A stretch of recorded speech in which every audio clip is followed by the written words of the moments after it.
Hey everybody, today we're going to be talking about shopping addiction or compulsive spending. What is it and how can we get help for it?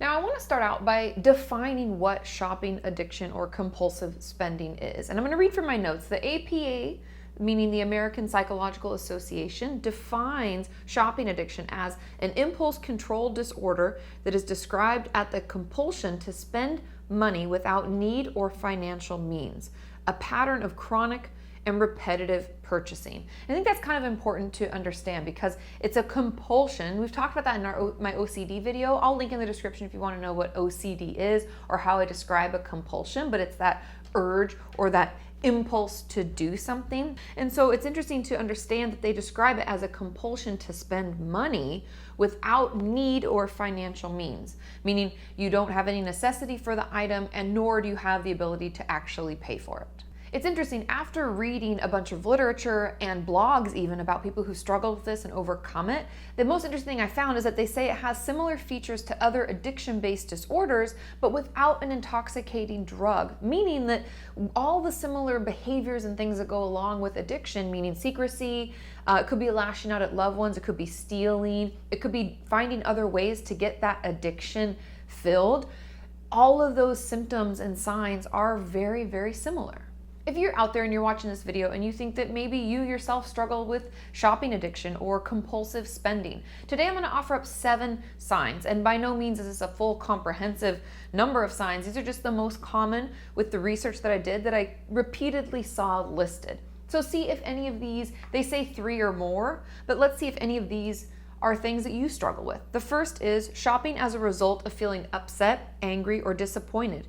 It's like a coping skill. I've talked about this a lot with regard to other mental illnesses that we might use an eating disorder or self-injury as a way to cope, or addiction, right? If we are going to drink, if we struggle with alcohol abuse or alcohol dependence, we may seek out alcohol more under stressful or upsetting times.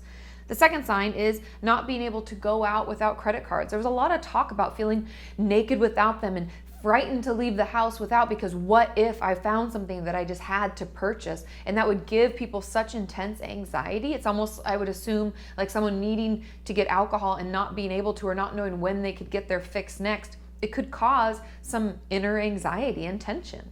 The third sign is buying items that you can't afford. Like we talked about, the description that the APA gives for shopping addiction is buying things you have no need or means to pay for. And so if you're buying things that you actually can't afford, that's one of the signs. And the fourth sign is feeling guilt or lying about the money spent. And this is why it can be so detrimental to relationships, because if we're lying to the ones that we love and hiding something that could potentially be really damaging, debt can be really difficult and hard for families to overcome. If we're not telling them about that, if they stumble upon it or realize it or get something in the mail, a bill, this can be really, really difficult. And that's why there's a lot of guilt and shame associated with it. I've even had a friend of mine who struggled with shopping addiction who hid thousands and thousands of dollars worth of clothes from her husband in their basement. And then he would stumble up, she'd slowly try to integrate them into her wardrobe without him noticing, only for him to come upon one of her credit card bills, and then that was just a huge ordeal to overcome. The fifth sign I want to talk about is spending a lot of time moving money around and managing your money as a way to pay the minimum payments that are due. Often people who struggle with shopping addiction will have many credit cards. They'll have a credit card at Macy's, at Sephora, at Victoria's Secret, anybody who will allow you to open up a credit card at that particular company, not to mention just MasterCards, American Express, regular credit cards. They will have a bunch of them open. So a lot of their time is spent moving money from one bucket to the next in order to be able to cover all of those minimum payments.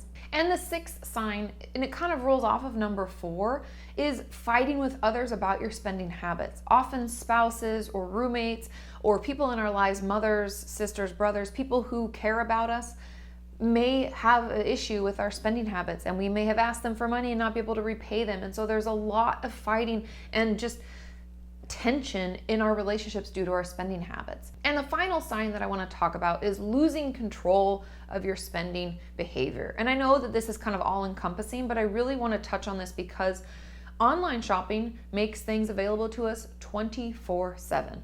We can save our credit cards in sites to make it even easier, so there's one less step we have to go through in order to hit purchase. And so because of the ease and having things at our fingertips, and I even personally get bombarded every morning with a ton of emails about a sale here, you get an extra 20% off there. I can't imagine if I was trying to stop spending, how hard that would be and how triggering those emails and the ease with which we can purchase these days, like how hard that would be for me. And that's why I think it's so important for us to get help sooner rather than later, because shopping is so easy, it's right at our fingertips, and the debt accumulation can just grow and grow and grow and cause us more and more unnecessary stress. I'm going to offer up 5 ways to get help if you struggle with shopping addiction. And as always, if you have any other tips and tricks, please let us know in the comments. Let's help one another work towards a debt-free, happier, healthier life. The first tip for getting help is to track your spending for a month.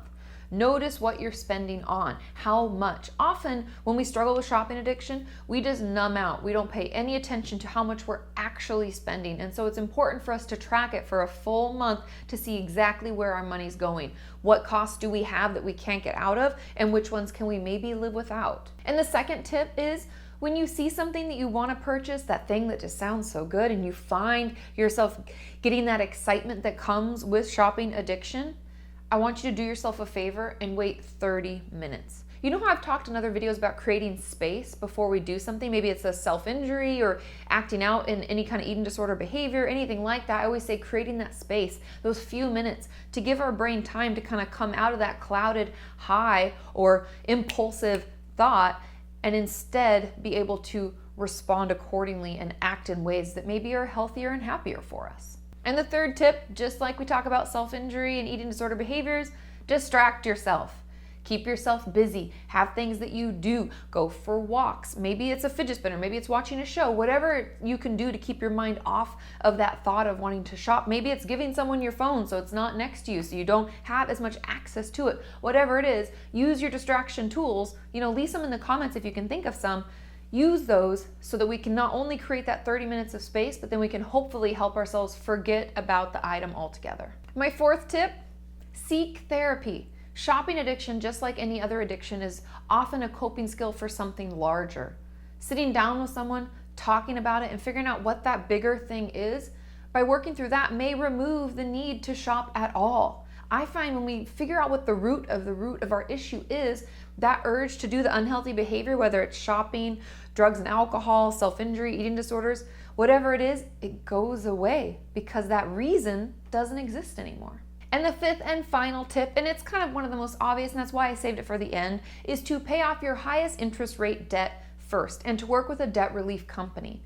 There are a ton of debt relief companies out there, and I want you to read a lot of reviews and be very careful. There are a ton of sites that review all of the debt relief. Make sure that you never work with a company that asks you to take out more debt from them or consolidating at a higher rate. Be very cautious, but know that they can really help. Know that there is help available. And if you're struggling, like anything I talk about, the sooner we reach out, the better. I know that there's a lot of shame and a lot of guilt and embarrassment that comes along with shopping addiction, but know that you're not alone. There are other resources available. There are therapists you can work with to help you. There are Shopaholics Anonymous meetings, just like AA. I will link in the description their site so you can find one nearest to you. But just know that the sooner we get help, the sooner we start talking about it, the better we will feel. So please check out the resources I link in the description and let us know in the comments what has helped you, because as always, we're a community working together. And if you're new to my channel, click here to subscribe. I put out videos twice a week and you don't want to miss them. And I will see you next time. Bye!